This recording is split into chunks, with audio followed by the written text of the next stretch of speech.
ప్రియమైన ఆంధ్రప్రదేశ్ ప్రజలకి నమస్తే. జరిగిన ఎన్నికల్లో ప్రజలు ఇచ్చిన తీర్పుని స్వాగతిస్తున్నాము. ఖచ్చితంగా ఈ క్షేత్ర స్థాయిలో జరిగినటువంటి ఎన్నికల్లో ప్రజలదే అంతిమ తీర్పు. మీ తీర్పుని ఖచ్చితంగా స్వాగతిస్తున్నాం, గౌరవిస్తున్నాను. ముందుగా అఖండ విజయాన్ని మూటగట్టుకున్న కూటమికి ధన్యవాదాలు. పెద్దలు నారా చంద్రబాబు నాయుడు గారికి, అలాగే పవన్ కళ్యాణ్ గారికి, బీజేపీ సభ్యులందరికీ, పురంధరేశ్వరి గారికి, అందరికీ కూడా హార్దిక కృతజ్ఞతలు తెలియజేసుకుంటున్నాము. అలాగే వైసీపీ గెలుపు కోసం కష్టపడ్డ ప్రతి కార్యకర్తకి, ప్రతి ఒక్కళ్ళకి, వైసీపీ కుటుంబం మొత్తానికి కూడా పేరు పేరున ధన్యవాదాలు. ఎస్, ఓడిపోయాము, కానీ ఒకటి గుర్తుపెట్టుకోవాలి, గెలిచిన నాడు ఎప్పుడూ విర్రవీగలేదు విజయ గర్వంతో.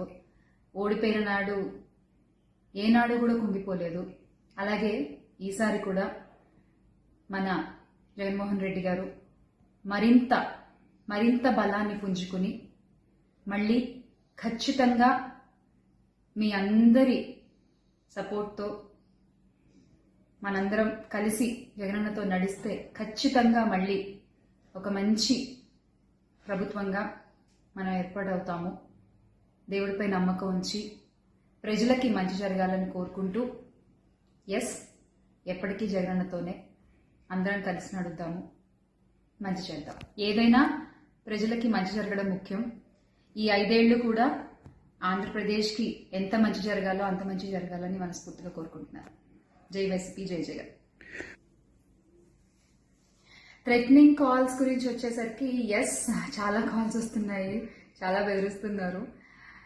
ఒక రకమైన భయంగానే ఉంది నాకు కూడా.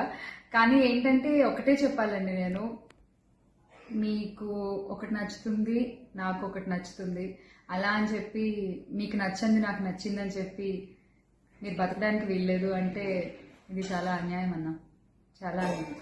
సో ప్లీజ్, దయచేసి ఏది కూడా వ్యక్తిగతంగా తీసుకోవద్దు. నేను వ్యక్తిగతంగా ఎవరిపైనా విమర్శలు చేయలేదు, చెయ్యను కూడా. ఎప్పటికీ నాకు చాలా గౌరవం. ఎవరన్నా కూడా వ్యక్తిగత విమర్శలు ఏవి ఎప్పుడు చేయలేదు, చేయను, మళ్ళీ చెప్తున్నాను. సో దయచేసి మీరు కూడా ఏది పర్సనల్గా తీసుకోవద్దు. ఎస్, ఒక పార్టీని గెలిపించేటువంటి ప్రయత్నంలో నేను ఎంత చేయాలో అంతా చేశాను. ఉన్నదే చెప్పాను, లేనిది ఎక్కడా మాట్లాడలేదు. దయచేసి దాన్ని అర్థం చేసుకుంటారని కోరుకుంటున్నాను.